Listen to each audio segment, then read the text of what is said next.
Ashamaa akkam jirtu nagaa keessanii annakaa kooti galata waaqayyo isin akkami nagaadha miti annakaa kooti inna harrakatanii qabadheen dhufe akkuma beektanii qonjitii mucayyoota hin beektan jedhanii yaada jechuudha. Dhugaa wanta baay'ee tokko nama gammachiisu ani kara koo baay'ee tokkoon gammadee dhugaa dubbachuudhaaf ta'e taanan maaliif waaqayyoon kun yeroo tokko dakanuma ol nama fuudheet ol nama baasa dhugaa rabbii jechuudha. Indaas nagaa saniin gaafanne nan gammade jechuudha dura. Indaa nagaadha miti nagaadhaani warroonni maatinaaf hin taane maatinaa taa'ii subscribe godhaa viidiyoo kiyya ammoo hamma dhumaatti naa daawwadhaa isin jedha.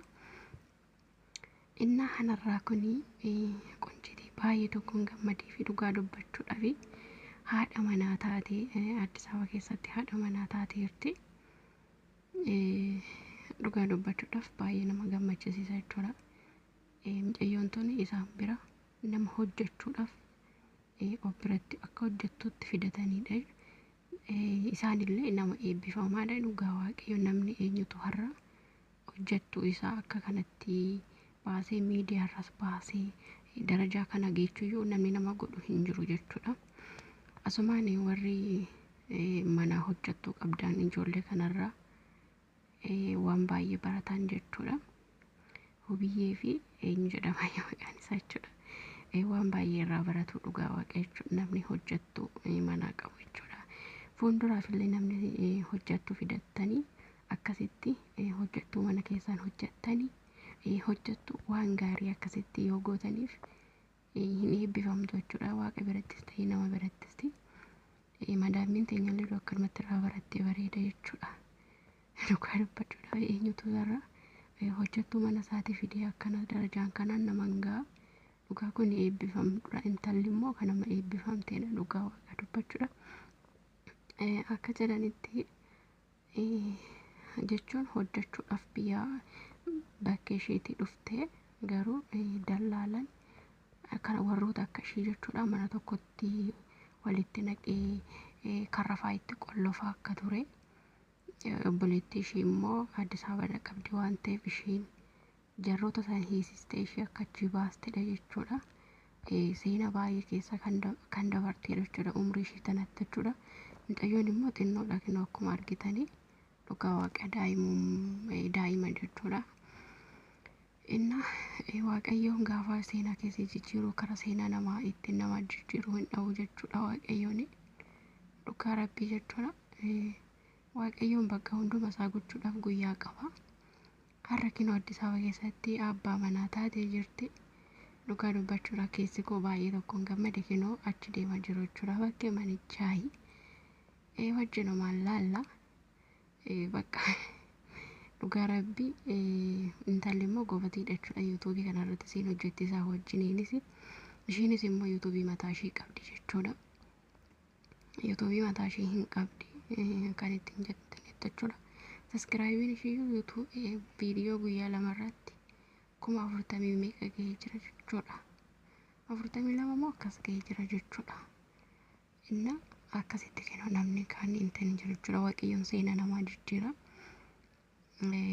Maaliif yoo dubbattu ishiinuyyuu akka naa darbu abdiin qabaa jettee jechuudha. Akka naa darbu abdiin qabaa naa darbee jira galanni waaqayyoof haa ta'u jettee jechuudha. Dhugaadha jechuun har'a yoo kufanii borummoo nan ka'a har'a yoo rakkadhee boru naa dabartii jedhanii yoo yaadanii wanti hin dabarre hin jiru. Waaqayyoon immoo hunduma gochuudhaaf guyyaa isaa qaba. Har'a isheen abbaa manaa taateerti Addis Ababa keessatti. Isaan garuu suuqidhaa fi kinoo akkuma argitanii mana laallachaa jirti jechuudha. Isaan dura suuqitti kennanii fi abbaan manaa hubee immoo jechuudha hin ta'u manatti haa jijjiiramuudhaaf birrii ittiin dabalaa 200 itti dabalaa fi manatti haa jijjiiramu maatiin yaa taa'anii jechaanii jira jechuudha. Maatiillee fidachuu dandeessi obboleewwan ishee fidachuu dandeessi mana jireenyatti haa banamuu fi jechaan jira. Dhugaa dubbachuudhaaf baay'ee wanta nama gammachiisudha jechuudha. Keessa kootti baay'ee tokkoon gammadee jechuudha. gammachuun ishee gammachuu hunda keenyati. Bakka waa'ee ishee gammachisiise daa'imummaa ishee kanaatiin abbaa manaa taatee jirti. Baay'ee gammaddee Rabbi akkatti isheen utaaltu baay'ee nama gammachisiisa. Dhugaa Rabbi baay'ee tokko nama gammachisiisa. Inna akkasitti kennooti dhugaa waaqa osoo abdii kutuu baanne wanni martuuyyuu nu darba jenne waaqayyoon keenyan yoo eegganne inna manni ishee kennooti akkuma argitan kana manni ishee immoo intini kurnaffaarra jechuudha. Fooqii kurnaffaarra jechuudha.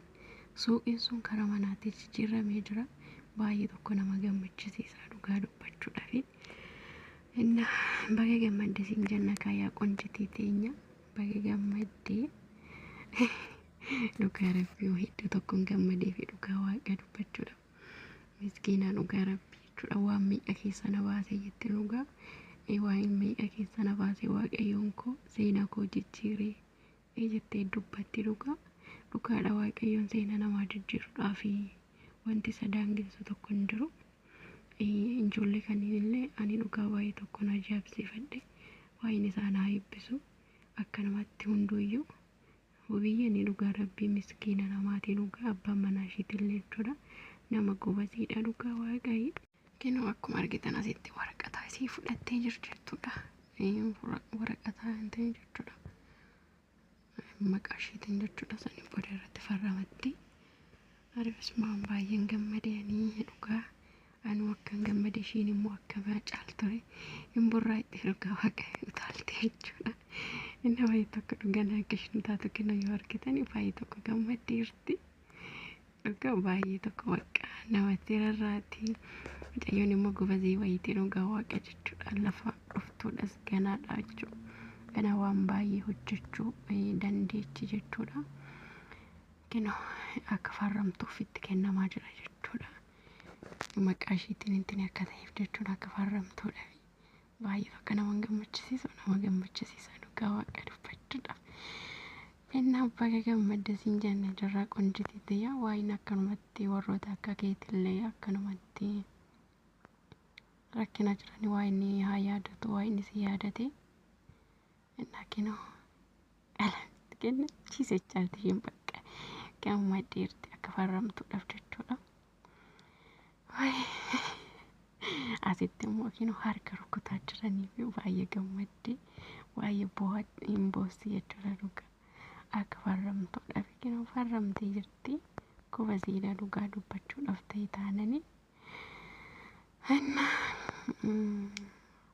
basmaan baay'een gammadee Rabbi anuyyuun gammade isheen immoo akkamaa taatu dhugaa Rabbi. Duraan dursee waaqayyo koftan ijoollee kanneen xidmiiwwan kana waa'een isaan haa eebbisu haa eebbifamanii akkasitti isinis fakkeenya fudhadhaa warra akkasitti fakkeenya fudhadhaati gaafa sararatanyaa mana keessanitti qaxarattan akkasitti akka kanaatti akka bakka baay'een isin jechuu barbaada. Viidiyoo kiyya Muhammadumaatti ilaalaa dhugaa kun wanta laallameellee yoomullee hin dhiisne jechuudha.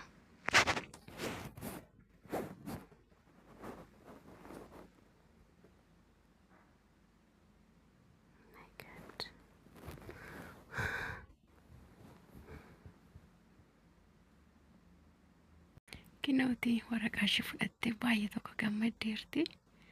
Inni asitti immoo galateeffachaa jirti jechuudha.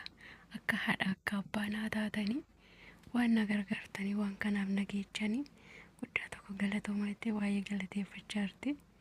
Dhugaa baay'ee tokko gammadeen jira. Inna kana fakkaata viidiyoon kiyyaarraa Muhammadumaatti na dhaggeeffadhaa. Laayik godhaa isin jala buddoochee.